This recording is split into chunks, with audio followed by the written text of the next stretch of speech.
Medical information obtained from our website or on the live show is not intended to be a substitute for professional care. If you have, or you suspect you might, have an illness or other medical condition, you should consult a healthcare provider. The opinions expressed on this radio program are not necessarily those of the sports doctor, this radio show, or their sponsors.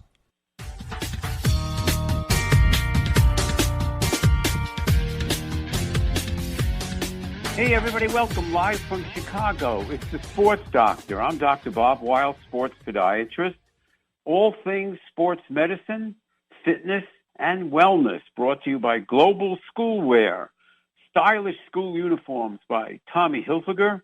Lower Extremity Review, LER, and MVP Parent magazines, and UK Health Radio. We got a great doubleheader. Eryn Mathewson, she's a podcast producer, writer with CNN Audio, covering topics including wellness and sports, is joining me, along with returning Joel Franco, the co-founder of Chesapeake Films and the creator and producer of our upcoming documentary, Where Our Children Play, The Challenge of Youth Sports. Then we got some Bob Guida wisdom, some emails. First, Eryn Mathewson, welcome to the Sports Doctor. Thank you so much for having me. It's great to be here.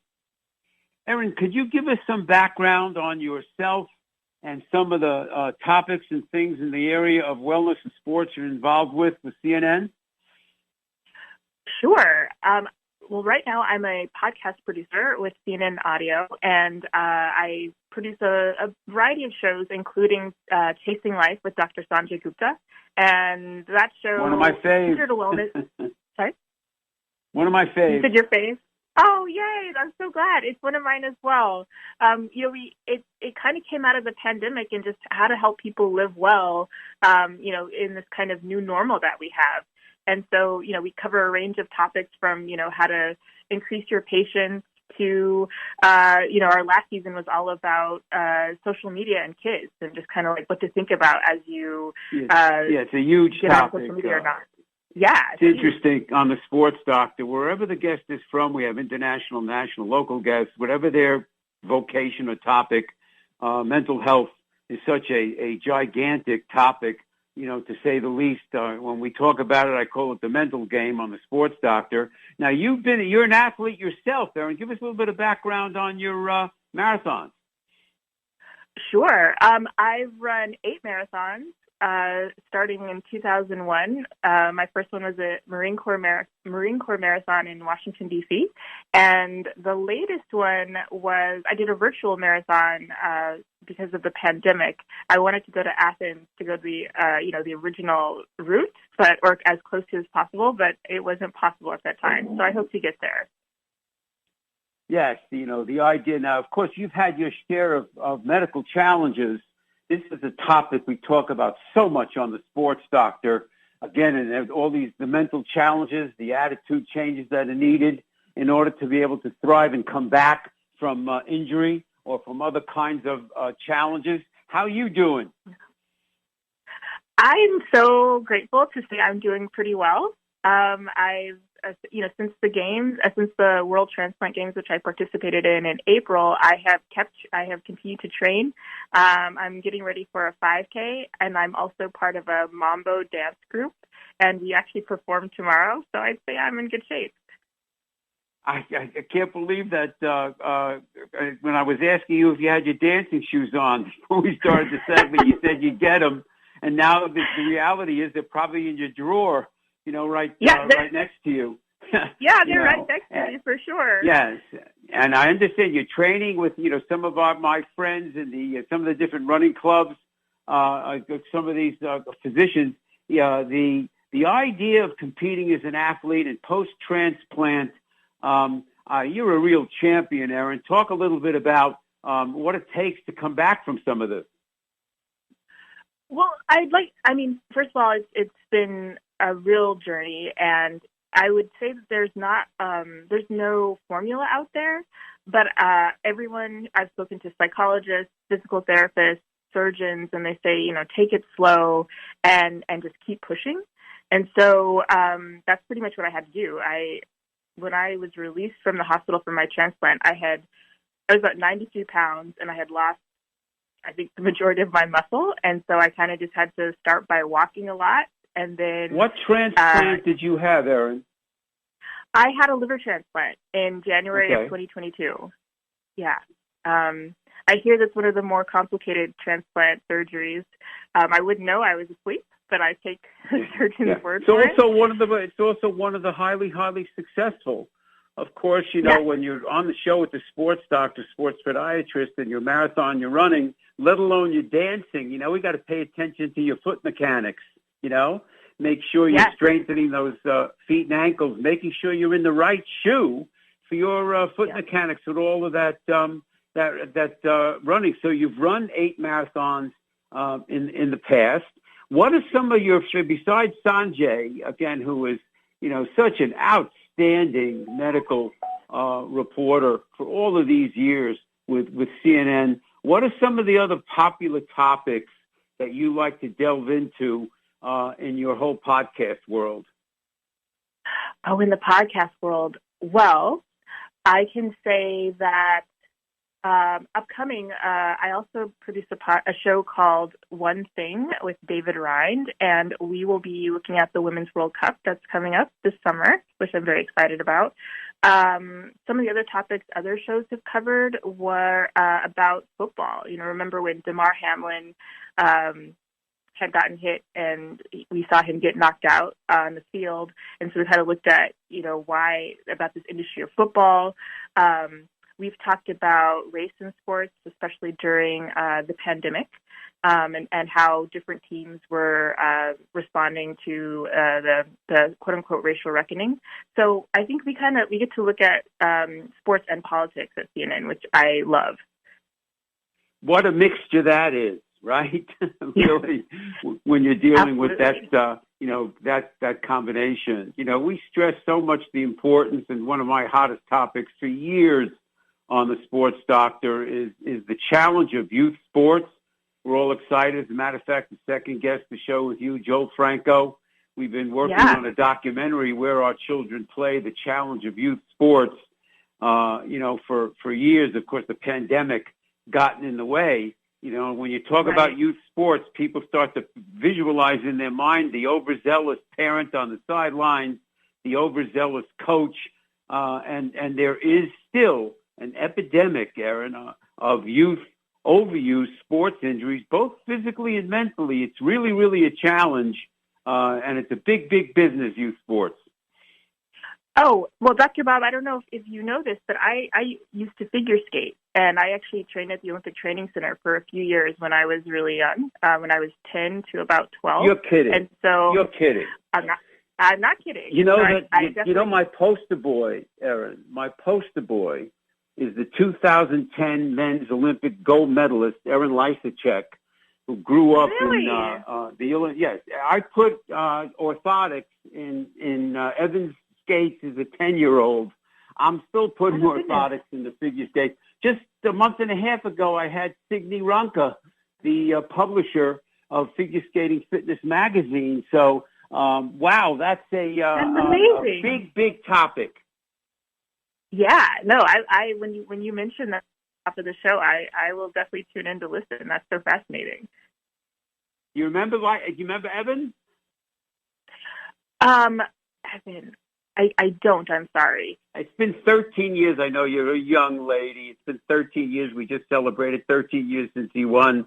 I now have this super hotshot. I call her Magic Bella Rose, a little 10-year-old on Long Island that we're all excited about.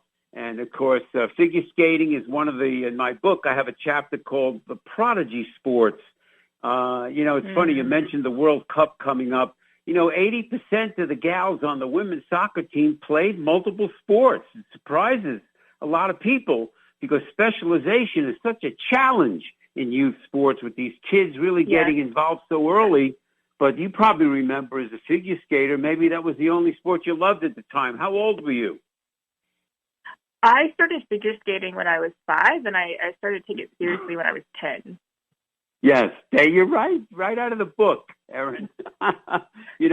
Where again we talk about the challenge with the parents of these young kids, the challenge with the coaches, all of these things that go into some of the challenges and overzealousness of and the pressure on these kids. And if you showed up at the Olympic Training Center or whatever, then you were a serious kid. You were probably doing some double and triple jumps, I would imagine.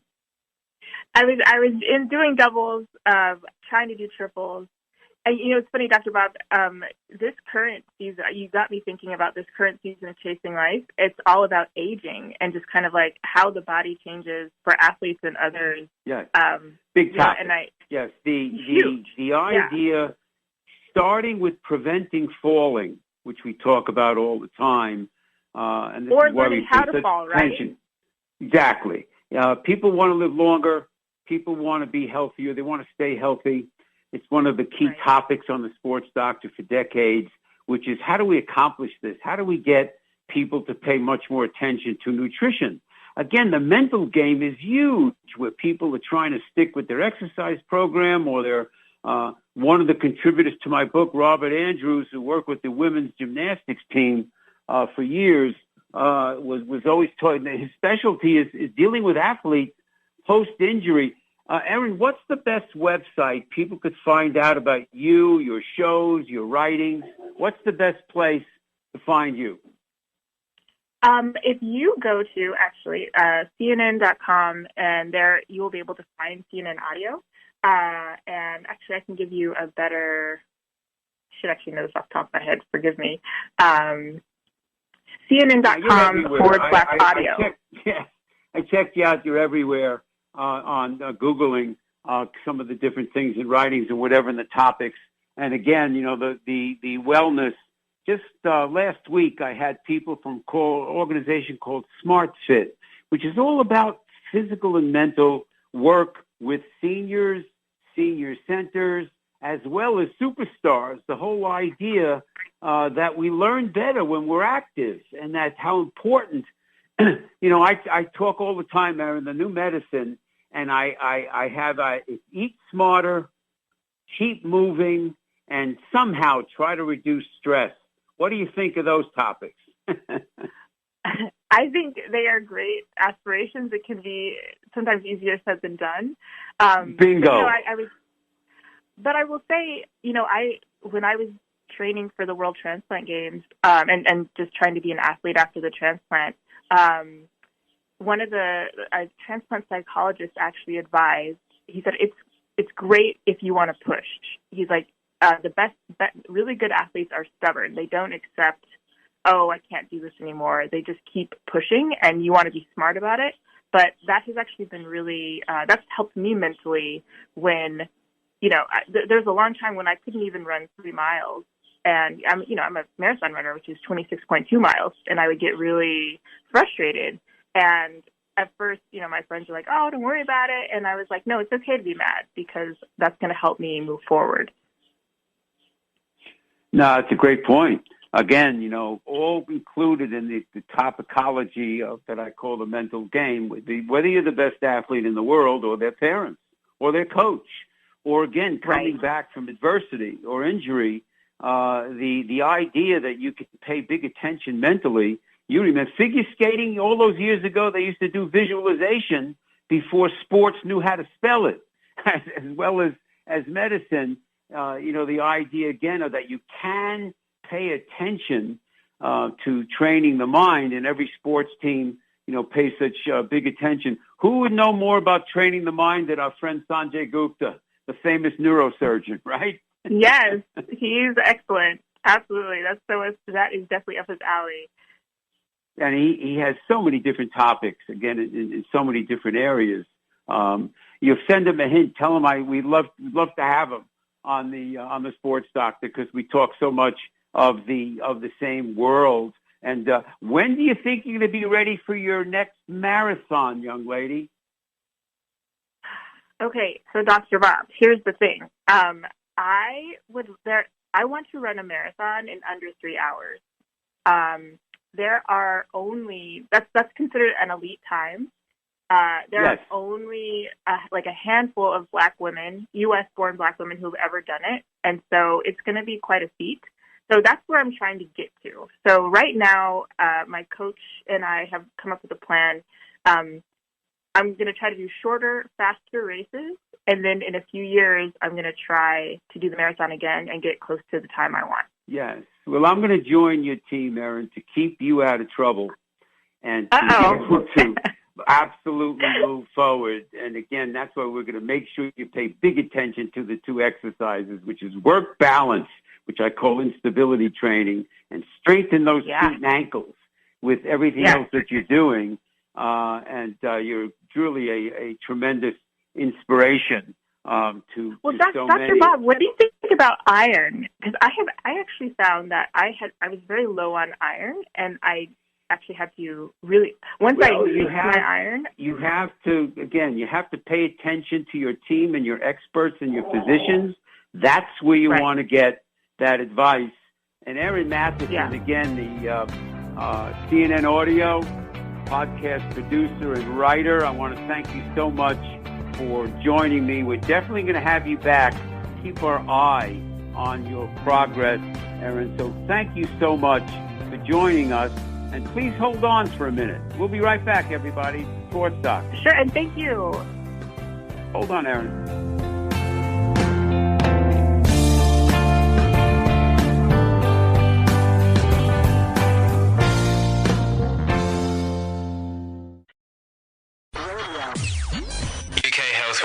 The station that makes you feel good.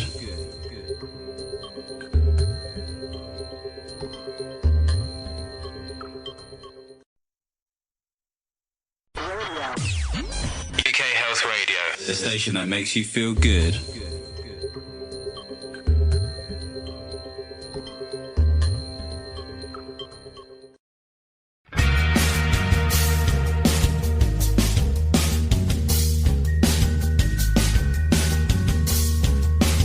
Hey, everybody, we are back live from Chicago. It's the Sports Doctor. I want to welcome back Joel Franco. He's the co-founder of Chesapeake Films, and he's the creator, producer of the upcoming documentary that we've been talking about for a good few years, Where Our Children Play, the challenge of youth sports. Joel, welcome back to the Sports Doctor. Thanks for having me back, Doc. How you doing? Good. I wanted you to catch us up. A little bit of background on yourself and Chesapeake, and then bring us up to date with the whole excitement around Where Our Children Play. Yes, absolutely. We've been working on this amazing documentary on youth sports and the power of youth sports for the last few years, and right now we are galloping towards the ending, I hope. We are editing. So right now we're at about an hour and 50 minutes in the first edit. So we're very excited about the progress and where we're going with it. Yes, of course, you're a sports dad yourself. Yes. And this was the birth, I've been talking about the challenge of youth sports for like decades. And then it was great to see you chiming in. But you're a sports dad yourself. This is what really interested you in this whole topic, isn't it? Yes, it is, because once I started, once my kids started to be of playing age, excuse me, I started to notice all the things that, you read about and that people tell you like almost in secret. And I started to notice it in myself, like the parents yelling from the sidelines, the coaches screaming at the kids, and, the kids are like 6 years old.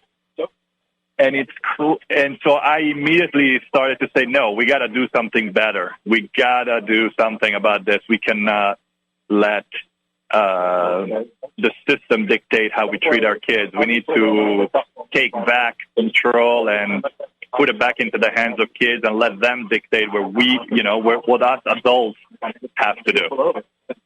This is what excited me all along with getting involved like we have in the project, was the idea that there's a lot of positive energy, a lot of positive vibes, great things going on in the area of youth sports, and we wanted to make sure that we paid attention to those.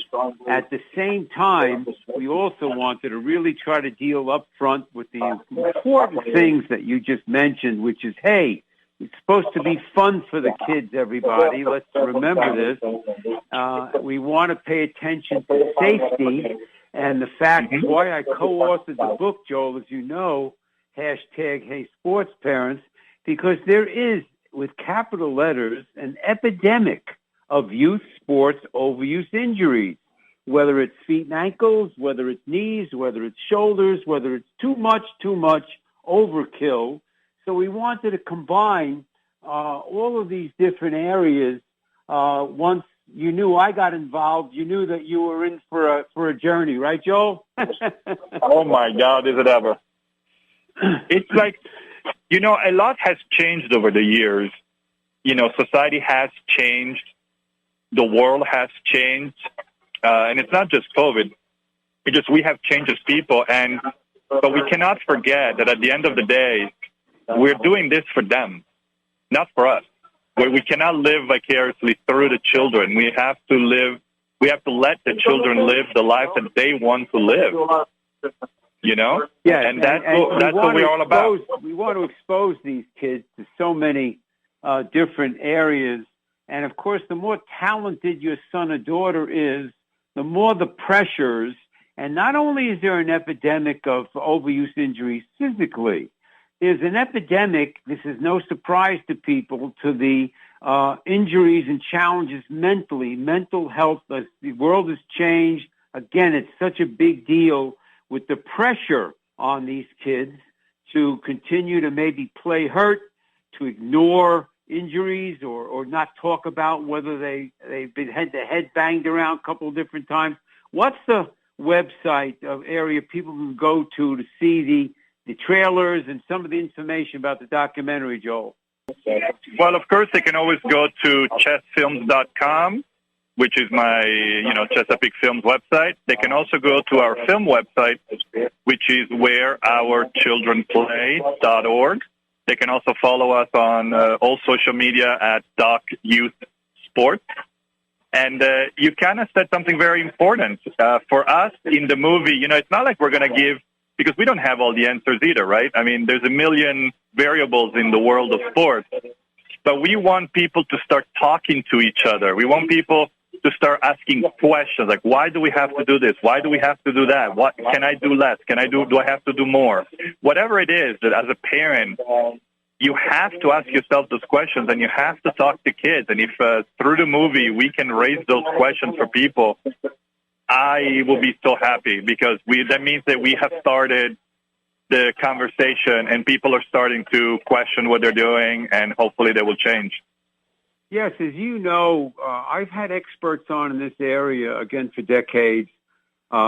People like the National Alliance of Youth Sports, they just celebrated their 42nd anniversary. I told them I've been on the radio longer than that. Coaching coaches, educating in our military around the world, park districts, organizations like our working with parents in sports in England with our friends Gordon McClelland, Ian Goldberg with the iSport 360. So we've been able, with our friends, with all of these different areas and expertise, so if you put together quite a group of individuals adding their 2 cents to the education with the documentary, haven't you? Yes, and we were lucky enough to hear straight from kids. We're lucky to have parents talking, coaches talking. And they're like kids and parents and coaches like you and me. It's not like, yes, we have some famous people in the movie as well, but for the most part, it's people like you and me. Everyday people, they're struggling to figure out what they want to do with life and where they want to go with it and what to do, what not to do.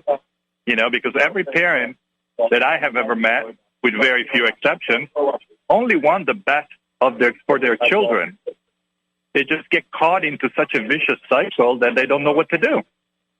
Yes. You know, our friend that's also worked with you, Reed Malfi, famous speaker, author in so many areas, been a guest of mine numerous times. I know as a consultant with you again in putting together the important components. You know, there's three words we always pay big attention to, as you know, Joel, on the Sports Doctor, and those words are awareness, education, and then some positive action. And these are the things that we wanted to really, really bring again to fruition.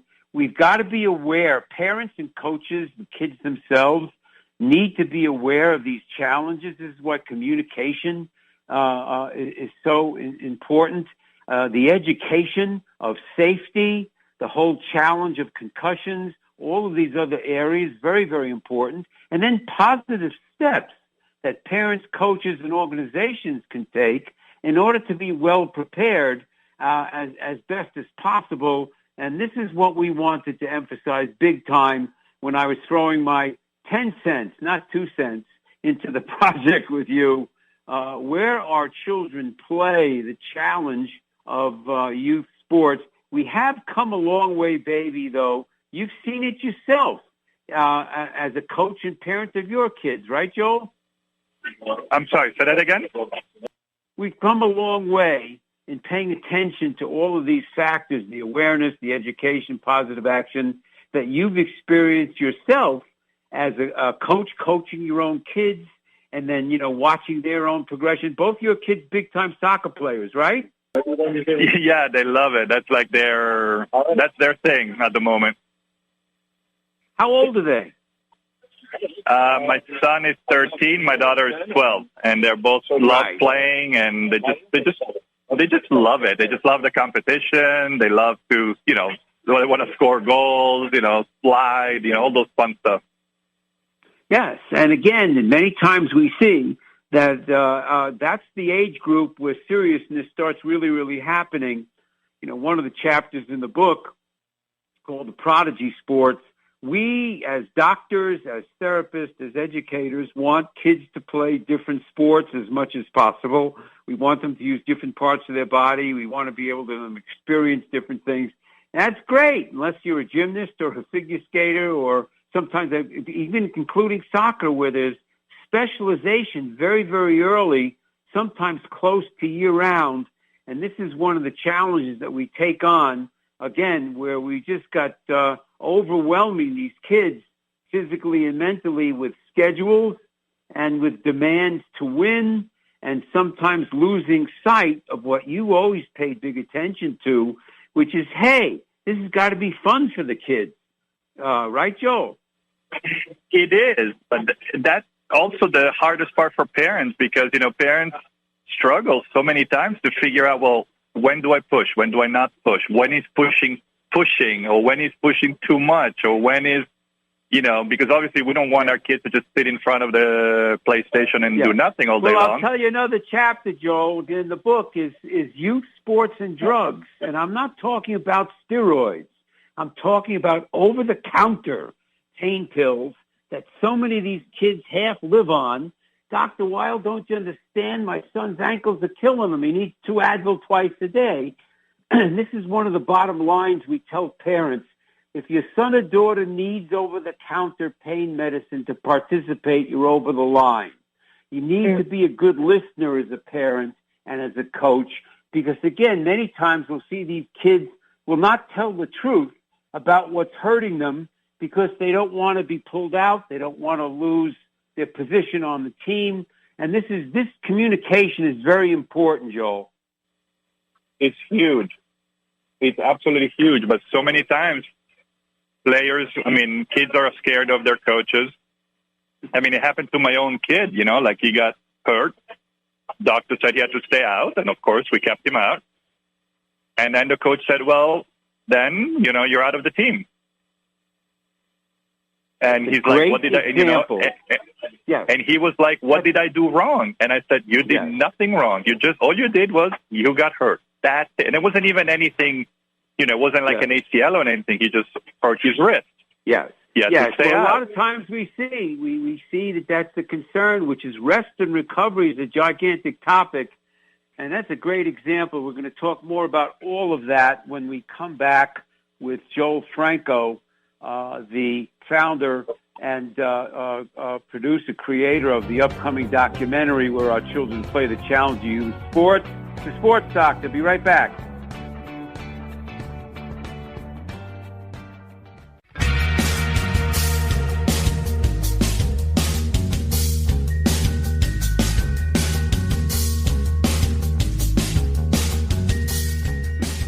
Hey, we're back. It's the Sports Doctor. I'm Dr. Bob Weil, sports podiatrist. We are talking with Joel Franco, who is the creator, producer of the upcoming documentary Where Our Children Play, the whole challenge of youth sports in so many different areas.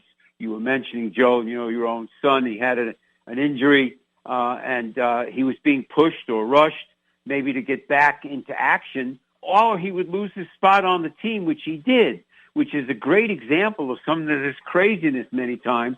This is why a lot of times kids won't communicate if they're hurting or if there's a problem. It's not like you broke a bone. Everybody knows what happens. Overuse injuries are much more insidious because it's just constant pounding, with our feet and legs, etc.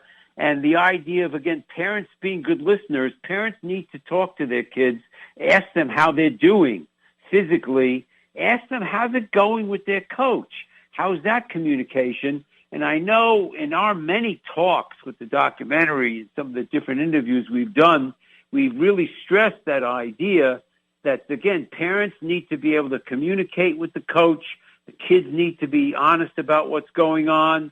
One of my favorite stories, the great Hall of Fame linebacker of the Bears, Brian Urlacher, he was being funny. But he said, if I had a ding on my head, I maybe thought that, wow, man, I got really hit hard. I come to the sidelines and I tell a coach, my foot hurts, so they wouldn't put me into the protocol with concussions. But this communication is key with these kids and their families and coaches. It's really the number one. If we don't communicate and because if you can't trust the coaches to take care of the coaching, meaning not just the field stuff, the X's and O's, but also the health of the players, how can we, as parents, then not become overly, protective, overly helicopterish, if you will, because you don't trust the people that you are handing your kids to. And if we can't trust each other, how are we ever going to have a healthy system where kids can tell us, we listen, we let them stay out?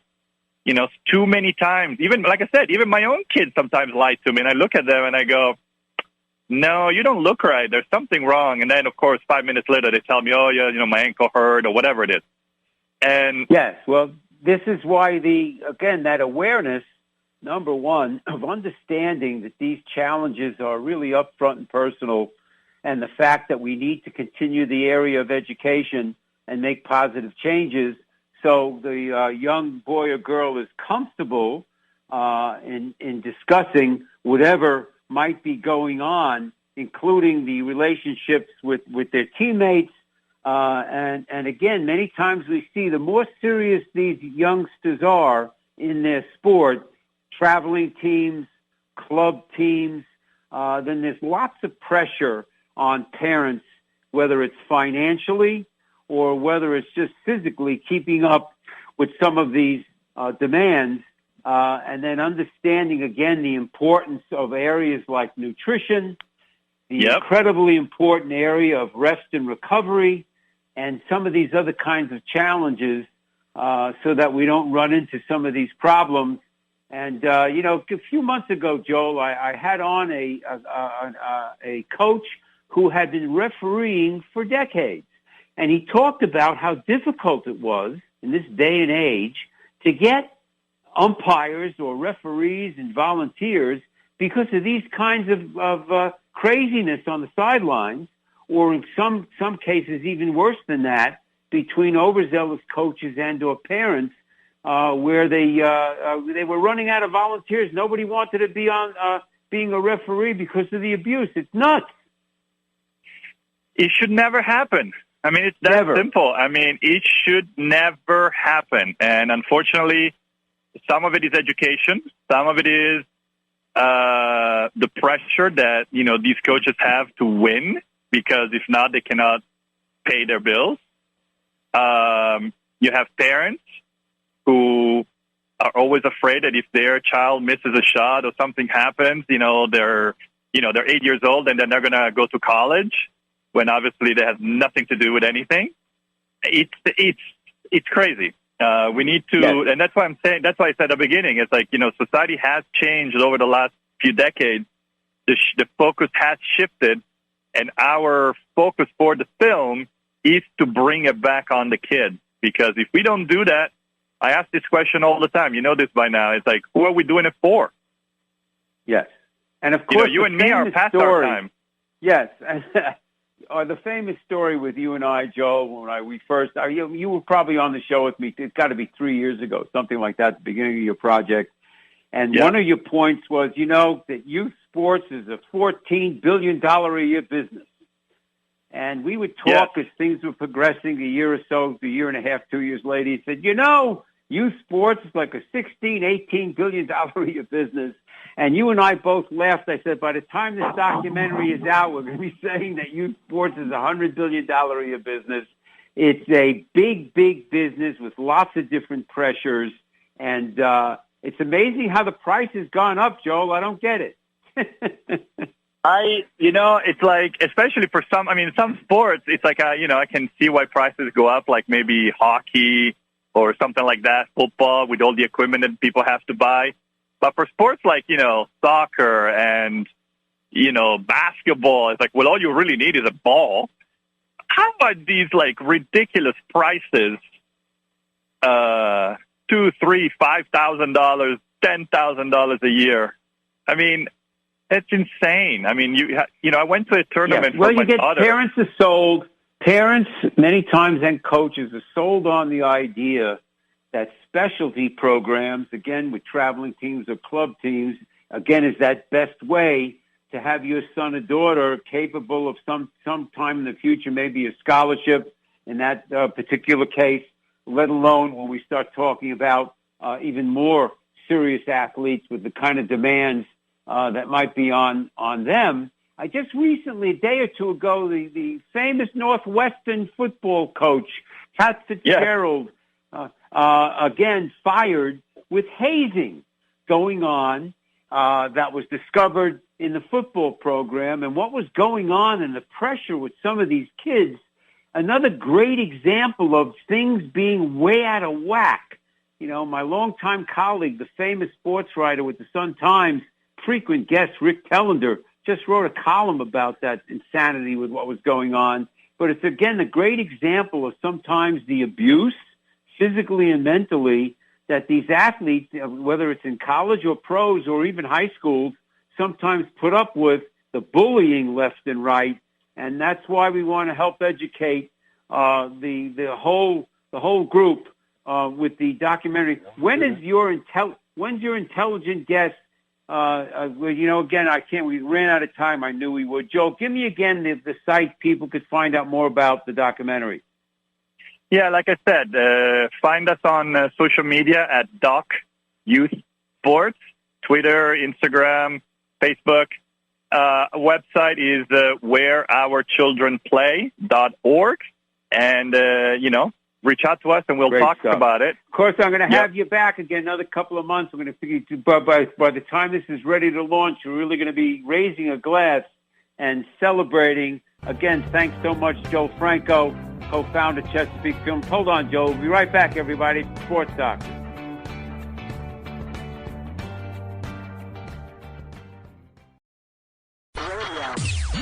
UK Health Radio, the station that makes you feel good.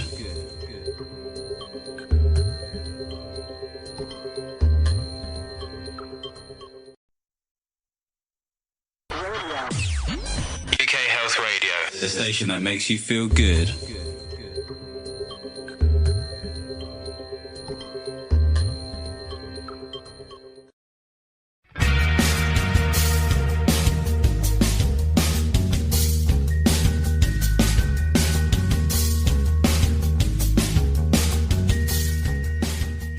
Hey, everybody, we are back. It's the Sports Doctor is In segment where we review some upcoming shows and guests.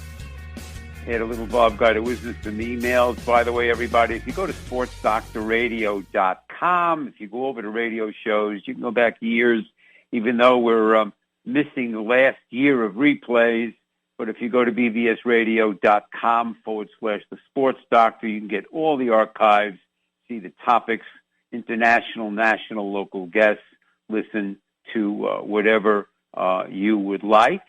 And then we look forward to, again, some upcoming great shows. Next week, good example, Dr. Larry Rubin, longtime podiatrist, the founder of the LEAP program, Lower Extremity Amputation Prevention, this whole awareness of diabetic screenings, putting together the importance of podiatry, seeing these patients early. And then we're going to also talk with fellow podiatrist, Dr. Kent Mercado. He's also an attorney. He's very involved in the whole healthcare world. He's one of the newest board of advisor members of LEAP, and we'll be talking about different areas of these challenges of the whole healthcare system, the importance of podiatry. Following week, Johan Lingenfritz. Johan is the founder of the UK Health Radio, one of the most informative networks in England. I've been honored to be part of that network for, it's like 3 years, I think. UK Health Radio, with all of the different shows. They have millions of monthly listeners. Then Sheila Thielen and the famous figure skating coach and the founder of Vestibular Systems, the whole world of spinning, now expanding into rehabilitation, sports performance, in so many different areas. We're excited about having her back. A little guide of wisdom, Guida always talked about, let's create imbalance or instability and strengthen stability and strengthen balance. So whether he was working with his famous oscillating rollable balance beam on the ground, whether he was working with athletes and rehabilitation patients balancing on mini trampolines, or he was having them work on all sorts of different balance pieces of apparatus. I remember calling him with excitement, letting him know about the sand dune stepper, this great piece of equipment, again, to create imbalance and have the systems of the body all turning on for stability. Great example, again, is standing on one foot, close your eyes. Stand on the other foot, the same thing. Maybe do a partial squat. Maybe play catch with yourself while you're balancing on one foot.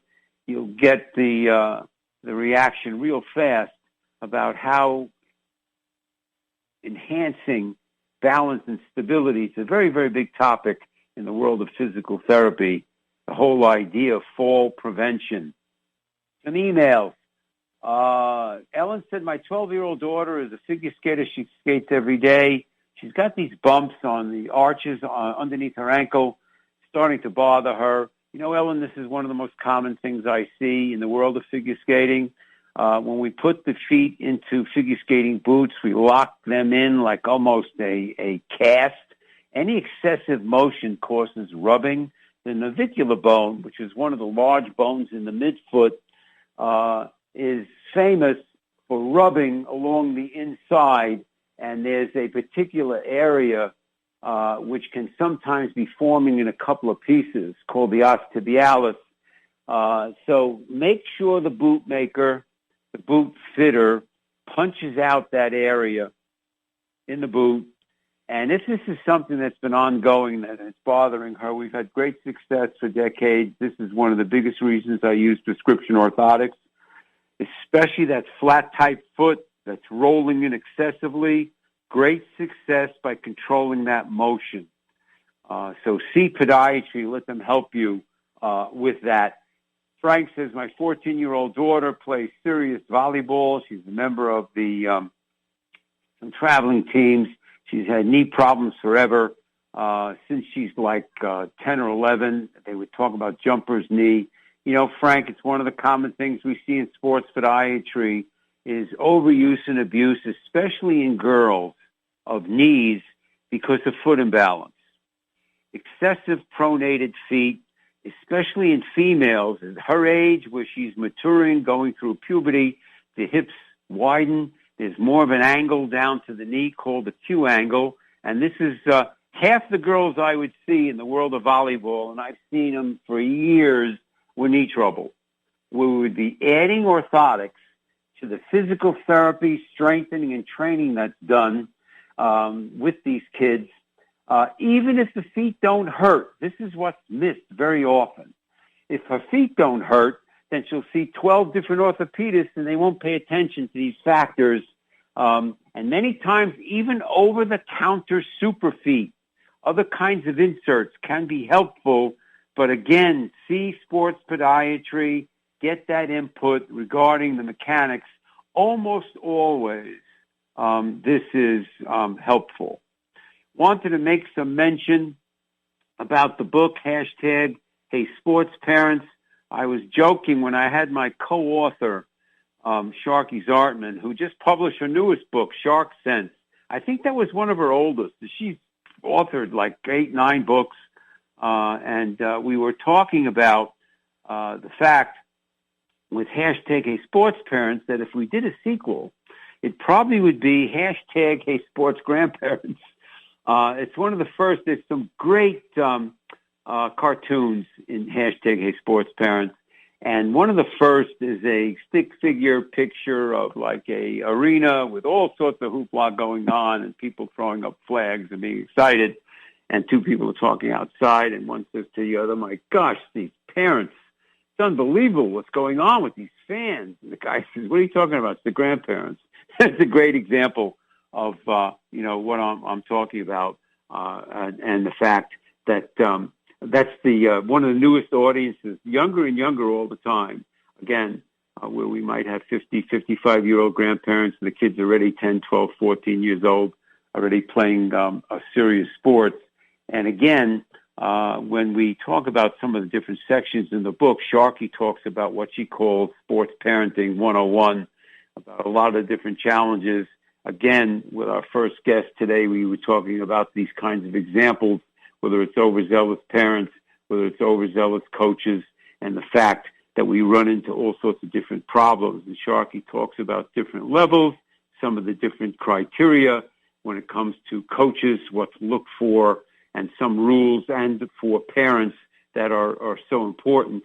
And when we have in the last section of the book, parents' perspectives, when we have a half a dozen sports parents, most of them parents of young patients of mine over the years, whatever sport, tennis, figure skating, volleyball, soccer, again, talking about the challenges of sports parenting.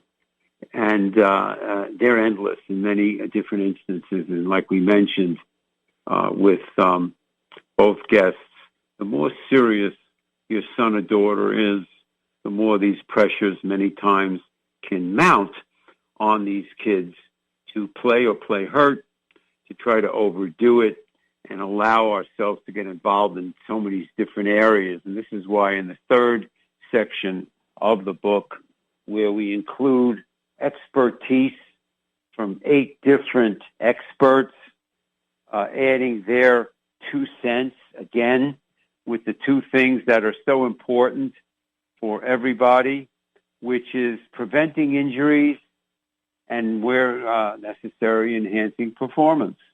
Kate Davis, in the world of nutrition, Dr. Denise McDermott, the whole idea of adult and child psychiatry, the world of concussions in youth sports with Dr. Holly Benjamin, behavior of overzealous sports parents, Ian Goldberg, the founder of iSports 360, Melissa Orth-Frey, exercise physiologist, and the whole physical challenges of training of these young kids Janice Meredith talking about her experience in working with sports parents.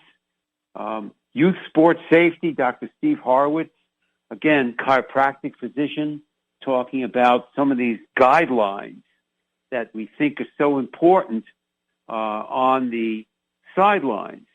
Who's responsible for paying attention if there is a serious injury on the field? Who knows who to call? All important aspects when we're dealing, again, with preventing injuries, enhancing performance. Books still available on Amazon.